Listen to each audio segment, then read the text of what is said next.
সেইখানে লেখা হয়েছে মুক্তিযুদ্ধের রাজাকারের বাংলাদেশ, মুক্তিযুদ্ধের অনিঃশেষ। বুঝছেন? তারপরে পরের বছরে একটা করা হয়েছিল, খালেদা জিয়ার মূর্তি বানানো হয়েছে। খালেদা জিয়ার মূর্তি বানায় তার হাতের মধ্যে পেট্রোল বোমা দেওয়া হয়েছে। দেখেন এই ছবি, দেখেন এই পেট্রোল বোমা দিয়া তারপরে পয়লা বৈশাখ পালন করা হয়েছে। পয়লা বৈশাখ থেকে শুরু করে সবখানে খালি অসাম্প্রদায়িক বাংলাদেশ, অসাম্প্রদায়িক, খালি মুসলমানরা সারা দুনিয়ার মধ্যে খালি সন্ত্রাসী এগুলো করে বেড়ায়। এটাই তারা প্রমাণ করতে চেয়েছে এবং এই পয়লা বৈশাখও আমাদেরকে সেই একই জিনিস দিতে চেয়েছে। তোরা বলছে কেউ বিতর্কে যাইতে, গত বছর এটা আনন্দ শোভাযাত্রা হিসেবে পালিত হয়েছে, এই বছর আনন্দ শোভাযাত্রা হিসেবে পালিত হতে বিতর্কে তোকে যেতে বলছে কে? এখন তর্ক যদি করতে চায়, তর্কের খাতিরে খুব সুন্দর একটা তর্ক হইতে পারে, ভাই আগে তো মঙ্গল শোভাযাত্রা হইতো, গত বছর এটা চেঞ্জ করেছে। আমরা কনভার্ট হইতে চান, আমরা রিভার্ট যদি হইতে চান তাহলে রিভার্ট হন, রিভার্ট হইতে হবেন। হইলে আপনি যাবেন, এই যে ছবিটা দেখছেন এইটা আপনার ঢাকা বিশ্ববিদ্যালয়ের যে প্রথম চারুকলা যখন কিনা করে 1396 বাংলা, তখন তারা আনন্দ শোভাযাত্রা নামে করেছে। ছবিটা সুন্দর করে যদি আপনারা দেখেন, আপনারা গুগলে সার্চ দিলে অনেকগুলো ছবি পাবেন ওই সময়ের। এই ছবিটার ভিতরে একটু দেখেন তো, কোনো মানুষের হাতে বা কোনো জায়গায় কোনো প্রতিমা, কোনো কার্টুন, কোনো মূর্তি, কোনো পশু পাখির কোনো অবয়ব, কোনো কিছু দেওয়া হয়েছে? সবাই মাথার মধ্যে ওই যে অনুষ্ঠান উপলক্ষে একটা ছিল ওইটা পরেছে, পরে এসে তারপরে এই ক্যাপ মতো এটা পরে তারপরে তারা আনন্দ শোভাযাত্রা করেছে। আনন্দ শোভাযাত্রা কেন? বাংলা নববর্ষ, আমরা যেহেতু বাংলাদেশি সেই হিসাবে আমরা বাংলাদেশের করব। কিন্তু এইটাকে কেন্দ্র করে আমরা ধরেন আমরা তারপরে মঙ্গল শোভাযাত্রা, মঙ্গল কথাটাও তো, মঙ্গল তো ভালোই, তাই না? শুনতে ভালো লাগে না? আমাদের কোনো সমস্যা ছিল না, আমরা এতদিন ধরে এগুলো পালন করে এসেছি। এই ভারত এবং আওয়ামী লীগ তারা আমাদের চোখে আঙুল দিয়ে দেখিয়েছে যে না, এগুলো করা যাবে না, কারণ এগুলো করিয়ে তোমাদেরকে দিয়া তারপরে মূর্তি পূজা করানো হচ্ছে। কেমনে করানো হচ্ছে আমি আপনাদেরকে একটু বলি। আমি আজকের প্রোগ্রামটা করতে পিনাকি দাদার একটু সহযোগিতা নিয়েছি। উনি এই বিষয়গুলো নিয়ে আগে একবার কথা বলেছিলেন, ওনার দুইটা ভিডিও আমি দেখেছি, ভিডিওগুলো দেখে সেখান থেকে কিছু বক্তব্য আপনাদেরকে আমি ব্যবহার করব। আচ্ছা, সেখানে একটা গান আমরা দাদার মুখ থেকে, এই যে নববর্ষের যে গানের মাঝখানে যে কথাগুলো বলে, দাদার মুখ থেকে একটু শুনি। ঘোষণাপত্রের শুরু করেছে কোরআনের আয়াত দিয়া, বিসমিল্লাহির রহমানির রহিম বলে শেষ করেছে কোরআনের আয়াত দিয়া, আল্লাহু আকবার বলে তারপরে শেষ করেছে। এটা মুক্তিযুদ্ধ। আমাদেরকে এখন শেখানো হয়েছে কি, কিছু কিছু ভিডিও ফুটেজও আছে, জয় বাংলা, শেখ মুজিব, শেখ মুজিব। আরে বেটা, শেখ মুজিব তোরে লাগায় নাই কেউ, ওই সময় শেখ মুজিব তোরে করছে কেউ? ওইটা যেটা হয়েছে বিএলএফ, যেটারে ওই যে দেরাদুনে নিয়ে ট্রেনিং দেওয়া হয়েছে, ট্রেনিং দেওয়া ওইখানে কিছু জায়গায় তারা এই ট্রেনিংগুলোর ভিতরে তোমরা মুজিব বলো, মুজিব মুজিব মুজিব করছে। বাট মুজিবের কিছুই তো ছিলই। বাংলাদেশের মানুষ মুজিবের অবর্তমানে, মুজিব তো করে যায় নাই, সে তো ঘোষণা দিয়েও জানে, সে যুদ্ধও চায় না, সে স্বাধীনতাও চায় না। এটা আপনারা অনেকবার অনেক জায়গাতে দেখেছেন। যে বিশ্বাস করে না তার বিশ্বাস করানো যাবেও না, বাট আপনারা যারা নিরপেক্ষ তারা জানেন এটা। কিন্তু বাংলাদেশের মানুষ কিন্তু তার অবর্তমানে মানুষের আবেগ দিয়ে একদম সর্বোচ্চ ভালোবাসা শেখ মুজিবের প্রতি দেখিয়েছিল। সেই শেখ মুজিব পাকিস্তান থেকে ফিরে এসে তারপরে ভারতের জন্য কি করেছে, তারপরে পাকিস্তানের হয়েও তারপরে আবার ফের পরে কি করেছে, মানুষকে কিভাবে হত্যা করেছে, মুক্তিযোদ্ধাদের নিয়ে এখন এই যে কিছু কিছু গাঁজাখোর করে না, গত 1.5 বছর নাকি মুক্তিযোদ্ধাদের বিশাল অসম্মানিত করেছে। মুক্তিযোদ্ধাদের অসম্মানিত তোর বাপ করে গিয়েছে সবার আগে, তোর বাপকে মেরেছেও মুক্তিযোদ্ধারা, সব কটা খেতাবপ্রাপ্ত মুক্তিযোদ্ধা। এই মেজর ডালিম বীর উত্তম, বেটা বুঝিস কিছু? তারপরে হইল গিয়া এই যে কজন এই গ্রুপে যে কজন, কর্নেল রশিদ, কর্নেল ফারুক, রাশেদ ভাই, যা যা যা আছে সব কটা খেতাবপ্রাপ্ত মুক্তিযোদ্ধা বেটা। এরা তোর বাপেরে মারছে। কারণ কি, তোর বাপ 15,000 মুক্তিযোদ্ধাকে মারছে যারা জাসদের ছিল, 15,000। তোর বাপ এই সিরাজ শিকদার, তোর বাপ কি মুক্তিযোদ্ধা ছিল না? সিরাজ শিকদারের ক্রস ফায়ার দিয়েছে তোদের এই শেখ মুজিব বাপ। এমনি মারে নাই, এমনি মানুষ কেউই তোর বাপেরে মরে গেছে তারপর মুহের মধ্যে লাথি দিতেও যায় নাই কেউ। কেন যায় নাই? এমনি যায় নাই। বাংলাদেশের মানুষ ভালোবাসা দিয়েছে শেখ মুজিবকে। সেই শেখ মুজিবকে এই বড় বানিয়েছে এরা। কেন বানিয়েছে? কারণ হলো তারা মুজিববাদ দিয়ে একটা জিনিস প্রতিষ্ঠিত করতে চেয়েছে, এই দেশে অসাম্প্রদায়িক, সেই যে কংগ্রেসের যেই আপনার ভারতের সংবিধান যেটা ওরা করতে পারে নাই ভারতে, সেই অসাম্প্রদায়িক চেতনারে বাংলাদেশের উপরে 4টা মূলনীতি হঠাৎ করে চলে আসলো। আপনি শেখ মুজিব যেদিন দেশে আসলো, সংবিধান বাতিল, এই স্বাধীনতার ঘোষণাপত্র বাতিল, শেখ মুজিব আসার পরে সরকার পদ্ধতি বাতিল, সব বাতিল। তিনি এখন প্রধানমন্ত্রী হয়ে সর্বোচ্চ ক্ষমতা নেবে, রাষ্ট্রপতি হওয়ার দরকার নেই, তাজউদ্দিন আমি কিন্তু প্রধানমন্ত্রী হবো। ট্রাকের মধ্যে চড়ে বলেছে থেকে আসার, ভারত থেকে আসার সাথে সাথে 10 তারিখ। এই হইল গিয়া আমাদেরকে এইভাবে করা হয়েছে। এখন আজকে আমাদের যে আলোচনা সেটাতে যাই, আমরা কেন এই মঙ্গল শোভাযাত্রার নামে এই যে ভারতীয় যেই আগ্রাসন সাংস্কৃতিক, তাদের ধর্মীয় যেই ধর্মকে আমাদেরকে দিয়ে পালন করানো হচ্ছে, এটা কেন বলছি, চলেন এখানে থাকি। এখন ধরেন প্রথম কথা হচ্ছে, যেই অনুষ্ঠানটা হয়, আপনি ধরেন কিনা যে 2 দিক থেকে যদি নাকি আপনার এই যে ভিডিওগুলো যদি আপনি একটু চালান, আপনি একটা ভিডিও চালাবেন, মূর্তি পূজা চলে না, মানে ওদের পূজাগুলো চলে না, দুর্গা পূজা, লক্ষ্মী পূজা, বিভিন্ন পূজা হয় না, ওদের এই পূজাগুলোতে যাবেন, পূজার একটা ভিডিও ফুটেজ চালাবেন, আর নববর্ষের একটা ভিডিও ফুটেজ চালাবেন। চালানোর পরে আপনার কাছে যদি কোনো পার্থক্য মনে হয়, তারপরে আপনি বলেন যে হ্যাঁ আমার কাছে পার্থক্য মনে হয়েছে।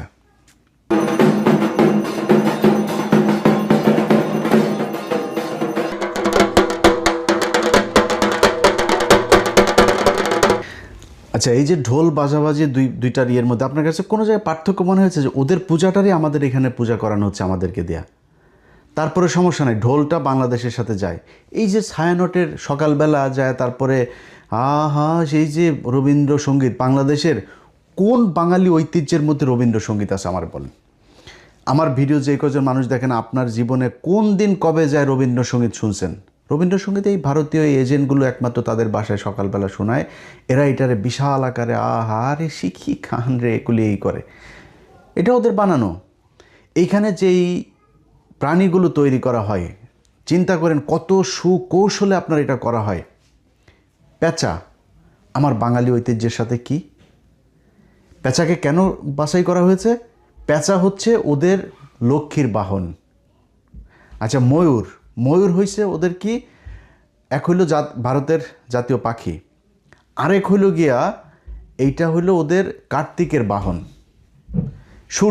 সূর্য দেখবেন বড় করে সূর্য করে একটা, কারণ কি এটা ওদের, এটাকে ওরা পূজা করে।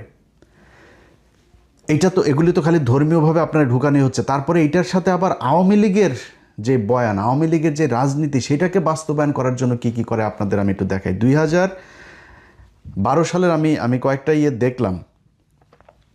2012 সালে, এখন সিদ্ধান্ত ভাই আপনাদের, বিএনপির যেই মানুষটা আজকে আপনাদের কাছে আমরা খুব শত্রু, আপনাদের অত শত্রু মনে করি না, মানে খুব শক্তিশালী কিছু মনে করি না, সেটা আবার আরেকটা জিনিস, বাট আমরা শত্রু না ভাই।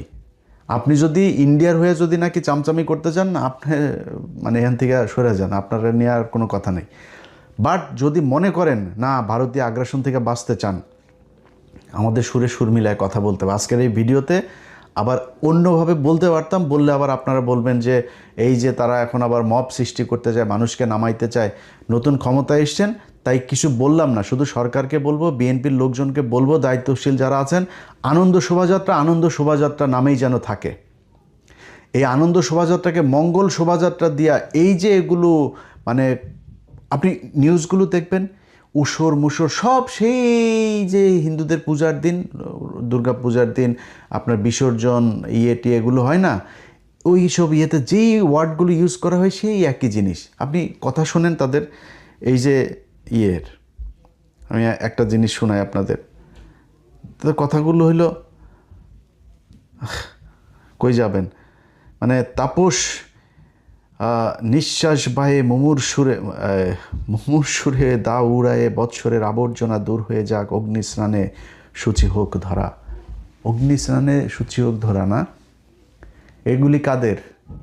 নিজেরা জিজ্ঞেস করেন, নিজের সন্তানদেরকে সামলান, এবং এই যে ওরা এবার করবে না, এইটা যদি নাকি ওরা করতে চায়, সরকার যদি ব্যবস্থা না নেয়, এদেশের জনগণের সেই মানে কি বলবো অধিকার আছে আমাদের এই বাংলা নববর্ষকে, এটা বাংলা নববর্ষ আমরা মেনে আমরা বাংলাদেশি, বাংলা নববর্ষ আমাদের, এইটার মধ্যে যারা ধর্ম নিয়ে আসতে যাবে তাদেরকে প্রতিহত করা এটা আপনার দায়িত্ব।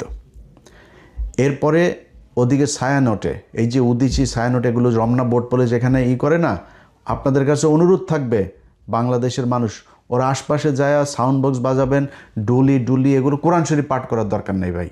ওদের সংস্কৃতিকে সংস্কৃতি দিয়েই হবে। ওইখানে হাডুডু খেলা হবে, গোল্লা ছুট খেলা হবে, কানামাছি খেলা হবে, এগুলো খেলা হবে। বাংলাদেশের মানুষরা খেলে, ক্রিকেট খেলা হবে, গান বাজাবে, এলোরে বাংলাদেশে গান বাজাবেন, ঢোল বাজাবেন, বাদ্যযন্ত্র হবে। ওদেরকে ওইখানে বসে গাঁ গো সকালবেলা উঠা, তারপরে রাগ সঙ্গীত, রবীন্দ্রনাথের এই ইন্ডিয়ান রয়ের উদিচি, ছায়ানট, তারপরে পশিকা, এই যে এই প্রথম আলো ডেইলি স্টারের যেই গং, এদেরকে এগুলো করতে দেওয়া যাবে না। এটা আপনাদের কাছে আমার অনুরোধ থাকলো। এবার তো অনুরোধ করলাম, এবার আর অন্য কিছু করলাম না, বাট সামনে সময় আসবে ইনশাল্লাহ। এই দেশে সময় আসবে, পাছার নিচের চামড়া অগ্নির মতো লাল হয়ে যাবে। সেই দিন যেদিন আসবে সেটা খুব ভয়ঙ্কর হবে। তার আগেই আশা করি, সরকারকে আমরা চাই না বেকায়দায় ফেলতে, মব সৃষ্টি করতেও চাই না, কোনো হুমকিও দিতে চাই না, কিছুই দিতে চাই না। সুন্দরভাবে একটা সাংস্কৃতিক অনুষ্ঠানকে যেভাবে করা যায় সেভাবে এইখানে প্রতিটা অনুষ্ঠানের ভেতরে এই শেখ হাসিনার পুরো সময়টাতে দাড়ি টুপিওয়ালা লোকজনকে সেখানে নাকি ওসর হিসাবে দেখানো, ওদের বলে মঙ্গলের জন্য করা হয়, ওইটার হলো ওসর দেখা হয়েছে, দাড়ি টুপি। গত 1 বছর আগে এটা করা হয়েছে। এই কাজগুলো করে ওরা আমাদের ইসলামের সাথে পুরোপুরি সাংঘর্ষিক একটা অবস্থার ভেতরে মঙ্গল শোভাযাত্রাটাতে বালছালেগুলোরে ফেলে দিয়েছে। এদেশের প্রতিটি ইমানদার মানুষের, আমরা মুসলমান ভাই, আমাদের মুসলমানদেরও সংস্কৃতি পালন করার অনেক জায়গা আছে। আমরা ঈদ পালন করি, আমরা কুরবানি পালন করি, আমাদের এইটাও আমাদের বাংলাদেশে মুসলমান যেহেতু আমরা 95 বা আমরা এইটাও আমরা পালন করবো, কিন্তু আমরা আমাদের ঢঙে আমাদের রঙে আমরা পালন করতে চাই। আপনি ওই দিন একদিন নাচবেন, গান, ভাই গান নাচ এটা বাংলাদেশে আর কোনো সমস্যা না। আমি তো ভিডিও টিডিও দেখি, ভাই মানুষ তো মোটামুটি 50% অবস্থা তো দেখি কী অবস্থা, তো সমস্যা নাই, চলেন সামনে পারেন, এটা নিয়ে আমাদের কোনো সমস্যা। কিন্তু আমাদেরকে দিয়ে ইনডিরেক্টলি পূজা করানো হবে, এটা বাংলাদেশে হইতে দেওয়া হবে না। এটা হচ্ছে মূল কথা। আসসালামু আলাইকুম। নিতাই রায় চৌধুরী রয়ের সুপ্রশিক্ষিত পরীক্ষিত একজন এজেন্ট, ভারতীয় কোটায় এবারে নির্বাচনে জয়ী হয়ে এসেছে, তারপর তাকে মন্ত্রী বানানো হয়েছে। শুধু সে একা না, ভারতীয় এবার 21 জন এমপি ছিল। আমি আপনাদের বাংলাদেশের প্রতিটা মানুষকে বলবো, আপনার এলাকায় বিএনপির যে ক্যান্ডিডেট আছে, যিনি পাশ করেছেন তিনি তো হয়তো এখন স্বীকার করবেন না, সম্ভাব্য প্রার্থী যারা ছিল, যারা মনোনয়ন পায় নাই, সবার কাছে গিয়ে জিজ্ঞেস করেন নির্বাচনের আগে তাদের কাছে বিশেষ একটা নাম্বার থেকে ফোন এসেছিল, এবং আমি 3-4 জনের কাছে শোনা 3-4 জনের নাম্বার মিলায়ে আমি ওই সেম নাম্বারই পেয়েছি। ওই নাম্বার থেকে ফোন করে সবাইকে বলা হয়েছে যে আপনি আমাদের হয়ে যদি কাজ করেন তাহলে আপনার মনোনয়নের ব্যাপারে আমরা বিএনপিকে করব। আমি জানি না, আমার কাছে স্বীকার করেছে যে তারা নাকি স্বীকার করে নাই, তাদের সাথে হইতে পারে, হয়তো করেছে, আমার কাছে বলেছে মনোনয়ন পায় না, এই জন্য হয়তো আমার কাছে বলেছে যে আমরা স্বীকার করি নাই। তো স্বীকার করে নিয়েই তারপরে তাদের মনোনয়ন পেতে হয়েছে। এরকম বিএনপিতে টোটাল 21 জন আছে, এর বাইরে আছে কিনা জানি না, আমি 21 জনের কথা জানি। এই 21 জনের জন্য আবার হিন্দুদের যেসব নেতা আছে, বিশেষ করে উগ্র নেতা, এই যে গোবিন্দ প্রামাণিক থেকে শুরু করে আপনার ওর নাম কি সন্তোষ শর্মা, এরা মাঠে মাঠে গিয়ে একদম প্রতিটি এই আসনে গিয়ে তাদের যে সংখ্যালঘু ভোটার আছে তাদেরকে নিশ্চিত করেছে যে তারা যেন অবশ্যই ধানের শীষে ভোট দেয়। সেই ভোট নিয়েও এই নিতাই রায় চৌধুরীরা পাশ হয়ে আসতে পারেনি, তাদেরকে পাশ করানো হয়েছে, পাশ করানো হয়েছেই মন্ত্রী বানানোর জন্য, এবং মন্ত্রী বানানো হয়েছে এই কাজ করার জন্য। কী কাজ করার জন্য? তিনি একটা বক্তব্য দিয়েছেন, শুনে খুব মনে হবে যে আহা খুব গো বেচারা টাইপের। এরা প্রশিক্ষণ নিয়ে আসে ভারত থেকে, এদেরকে প্রশিক্ষণ দেওয়া হয় কথা কিভাবে বলতে হবে, খুব এদের মনে হবে কিছু, এই যে প্রথম আলো দেখেন না, ডেইলি স্টার দেখেন না, মনে হয় কিচ্ছু বুঝে না, এদেরকে এভাবে প্রশিক্ষণ দেওয়া হয়। তারা এসে তিনি কালকে বললেন যে 2টা নামের মধ্যে, মঙ্গল শোভাযাত্রা আর আনন্দ শোভাযাত্রা, এই 2টা নামের মধ্যে কোনো পার্থক্য তিনি দেখেন না। এই বিতর্কে তিনি যেতে চান না। বিতর্কে তোরে যাইতে বলছে কে রে শালা রয়ের বাচ্চা। হিন্দুদের এই ধর্মকে আমাদের সংস্কৃতি হিসাবে করায় মুসলমানদের উপরে দিয়া তারপরে বুঝাইতে চায় ধর্ম যার যার উৎসব সবার। তোরে আমার সামনে কুরবানির ঈদ আছে, তোরে আমার গরু জবাই করবো, ওইখানে তুই থাকবি উৎসব সবার আয়, সবাই নিয়ে উৎসব করবি? ওটা করবে না। তোমার ওইখানে আমার বাঙালি চুতিয়া আছে কিছু, তাদের ওইখানে যায় ওই যে হোলি খেলে, ওইখানে যায় চারুকলার এই মঙ্গল শোভাযাত্রার নামে এই চুতিয়ারা ওইখানে যায় করে জাতীয় সঙ্গীত পড়ে। জাতীয় সঙ্গীত ওদের মারে নিয়ে বানানো। ওইটা তুই পড়বি কেন রে বেটা? তুই মুসলমান, তুই এটা কেন পড়বি? যদি বাধ্য হয়ে পড়তে হয় তাও মুখ চুপ করে থাকবি। স্কুল কলেজে যেন আওয়াজ নিচে থাকে জাতীয় সঙ্গীত বাজার সময়। যে স্কুল কলেজ শুনবে না তারা তো চালায় যাবে। ওদের মাগুলি হইলো ওই যে 71-এর ওই পাশ থেকে প্রেগনেন্ট হয়ে আসছিল, এরপরে পয়দা করছে এদেরকে, এরা শুনবে না কিছু কিছু জায়গায়, বাট বেশিরভাগ জায়গায় এখন জাতীয় সঙ্গীত বাজায় না। আপনাদেরকে ধন্যবাদ। এবার সংসদেও এটার প্রতিবাদ জানানো হয়েছে, তাদেরকেও ধন্যবাদ। সো আপনারা যখন রোজার ঈদ আসবে, রোজার এই সময় আপনারা আমাদের সাথে মিলেমিশে তারপর রোজা থাকেন না, এটা সবার হয় না। কুরবানি আসলে কিছু চুতিয়া বের হবে। এই কুরবানির ঈদে প্রচুর গরু মারা যাবে, আজকে এত কোটি এত লক্ষ খাসি মারা গেল, গরু মারা গেল। শালার পর তুই মুরগি যে খাস, মুরগি কি তোর পাশার ভিতর দিয়ে ঢুকাইস? মুরগি জবাই করে খাস না? সারা বছর যে বিফ বার্গার মারাও, সারা বছর যে কাচ্চি বিরিয়ানি খাও, ওই গরুরে কি জবাই করা হয় না? ওইটারে কেমনে করো? ওইটার কষ্ট লাগে না? তুই মাছ খাবি, মাছের কষ্ট নাই? মাছের জীবন নাই? ওইটারে ধরে মারলি কেন? মায়েরা পোড়ালি কেন? ও কাবাব কুবাব যা আছে সব সারা বছর খাইতে হয়, খালি মুসলমানদের ঈদের দিন আসলে তোমাদের সমস্যা হয়। এই ঈদগুলোকে নষ্ট করার জন্য এরা খুব সুপরিকল্পিতভাবে এরকম কিছু বিশাল মানবিক নিয়ে আসবে। দেখবেন কুরবানির ঈদ, কুরবানির গরু না দিয়ে তারপরে এই টাকা গরিবকে বিলিয়ে দেন। শালারপুত গরিবরে বিলিয়ে দেন। গরিবরে তুই সারা বছর বিলাইতে পারিস না? কুরবানির দিন যারা জীবনে গরুর গোশত খাইতে পারে না, ওই মানুষগুলো গরুর গোশত খাইতে পারে। এইটাই ইসলাম, এইটাই সাম্যের ইসলাম। এই জন্য এটাকে করা হয়েছে। তোর নিজের কোনো আদেশ উপদেশ দিয়া তারপরে তোর নিজের মন গড়া কোনো করার চাইতে আল্লাহ বহুত ভালো জানে। এই কারণে এটাকে কুরবানির ঈদে এই নিয়ম করে দিয়েছেন। এটা আমাদের করতে হবে, সর্বোচ্চ আনন্দ করতে হবে ঈদগুলোতে। মুসলমানদের রোজা রমজান এই যে সেহরির সময় মানুষকে ডেকে দেওয়া, ইফতারের সময় আনন্দ করা, সবাই বসে একসাথে, প্রয়োজনে অপ্রয়োজনে এক জায়গায় মানুষকে নিয়ে বলবেন প্রতিদিন এখানে ইফতার হবে, মানুষ আসবে বসবে। এগুলো আমাদের সন্তানদেরকে শিখাইতে হবে। আর ওরা এগুলো যদি না করেন তাহলে এই মাঝখান দিয়ে ঢুকাই দিবে এই পয়লা বৈশাখে এই দনফন, আপনার রবীন্দ্রসঙ্গীত, ওই ছায়ানটের ওই রমনার বটমূলের বাল চাল, এগুলি। গানটা শুনতে তো খুব ভালো লাগে। আমরা ছোটোবেলা থেকে, আমি নিজেও তো এই গান খেয়েছি বোধহয়, মানে মনের অগোচরে, যে এসো হে বৈশাখ এসো এসো, কী সুন্দর, আহা হা কী সুন্দর অসাম্প্রদায়িক একটা গান আমরা শুনি। বৈশাখ মাস আসলে এই গান যদি না বাজে তাহলে তো বাঙালিপনাই তো আর থাকবে না, এই বাঙালিত্বই পুরা নষ্ট হয়ে যাবে। এটা মনে করে আমরা গেয়েছি, কোনো সমস্যা নাই কিন্তু এখানে। বাট তারা যে সুকৌশলে এই যে জাতীয় সঙ্গীতের মতো এটার ভেতরে সুন্দর করে তাদের মায়েদেরকে আপনার সুন্দর করে এই কি বলে পূজা টুজা করার যা কথাবার্তা সব কিছুই কিন্তু এখানে ঢুকানো আছে। এখন এই যে জিনিসগুলো, যে বিতর্কগুলো যে আসলো, এই বিতর্কগুলো কেন আমাদেরকে এতদিন ধরে আমরা কিন্তু এগুলোর কোনো কিছু আমরা হিসাব করি নেই। সেই 71 থেকে শুরু করে আজকে পর্যন্ত প্রতিটি জায়গায় তারা নানান নামে, নানান মোড়কে, নানান প্যাকেজের মাধ্যমে আমাদেরকে ভেতরে একই মত দিয়া তারপরে ডিসপ্লে করেছে, আমাদের সামনে এনে দিয়েছে। আমরা সামনে উপরে দেখেছি, ওয়াও এটা তো হ্যাঁ এই যে বাঙালি, আমরা বাঙালি, বুঝছে না, বাঙালি বলে তারপর আমাদেরকে ঢুকাই দেওয়া হয়েছে। আমি আপনাদের খুব মানে স্পর্শকাতর একটা বিষয় নিয়ে কাজ করছি। আমি এটা নিয়ে পড়ছিও। আমি আপনাদের একটা জিনিস দেখাই, মানে কত ভয়ঙ্কর একটা জিনিস। আপনাদের যার বাসায় আপনার এইটা আছে, এই যে এই বইটার এগুলোর এরকম আরও 14টা খণ্ড আছে। আপনার বাংলাদেশের স্বাধীনতা যুদ্ধ দলিলপত্র আমি যেটা দেখালাম এটা 3য় খণ্ড। তো 3য় খণ্ডের ভেতরে আমি আজকে একটা জিনিস ভাই, এগুলো খুব গুরুত্বপূর্ণ জিনিস আমাদের। এই 55 বছরে এই জিনিসগুলো আমাদের কেউ ঘাটেও নেয়, ওরা ওদের মতো করে তারপরে এনে আমাদেরকে যা দেখিয়েছে, যা বুঝিয়েছে আমরা সেটাই বুঝেছি। ভাই আপনার মুক্তিযুদ্ধের প্রতি ভীষণ রকমের দুর্বলতা আছে, ভালোবাসা আছে, ভাই আমার কোনো সমস্যা নেই, আমারও আছে। রিয়েল মুক্তিযোদ্ধা যে, তার প্রতি আমারও আছে। যদি নাই কেউ বীরাঙ্গনা হয়ে থাকে তার প্রতি আমার ভালোবাসা আছে। বাট সব তো ভোগাস, এই ভোগাস গল্প আমাদেরকে শেখানো হয়েছে। দেখেন মুক্তিযুদ্ধের 4 মূলনীতি আমরা কি শুনেছি? অসাম্প্রদায়িকতা, অসাম্প্রদায়িক বাংলাদেশ। বাবারে বাবা, অসাম্প্রদায়িক। আমারে দেখায়েন তো মুক্তিযুদ্ধের আগে থেকে 23 বছরের যেই এই পাকিস্তান বিরোধী আমাদের যত আন্দোলন হয়েছে, আপনি বলেন তো কোনো এক জায়গায় কোনো এক নেতা কোনো এক দফায়, শেখ মুজিবের 6 দফাও তো আছে, কোনোদিন বলেছে যে আমরা অসাম্প্রদায়িক বাংলাদেশ চাই? অবাক হয়ে যাবেন ভাই, এগুলি যত পড়াশোনা করি পাগল হয়ে যাই।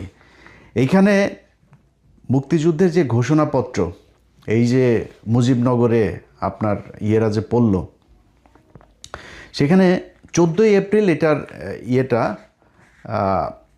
স্বাধীন বাংলার সংগ্রামী জনগণের প্রতি বাংলাদেশ সরকারের যে প্রবাসী সরকারটা গঠিত হইল, তাদের প্রথম বাংলাদেশের মানুষের কাছে একটা আমি এটা নিয়ে কাজ করছি, আপনারা বিস্তারিত এটা পরে জানবেন। আমি শুধু একটা জিনিস আপনাদের বলি, সেইখানে তারা এই নির্দেশাবলী বলতে গিয়ে প্রথম যেই শব্দটা, সেই শব্দটা তারা ব্যবহার করেছে আল্লাহু আকবার।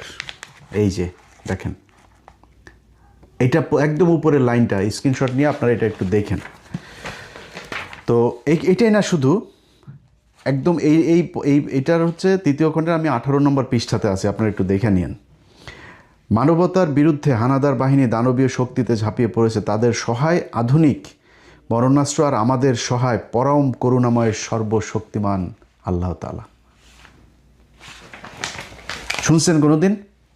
এটা মুক্তিযুদ্ধের দলিলপত্র ভাই, এটা আমার মানে কারোর লেখাই না, সরকারের মুক্তিযুদ্ধের দলিলপত্র। এটার আপনি চাইলেই করতে পারেন না, বাট অনেক কিছু, যেমন এই যে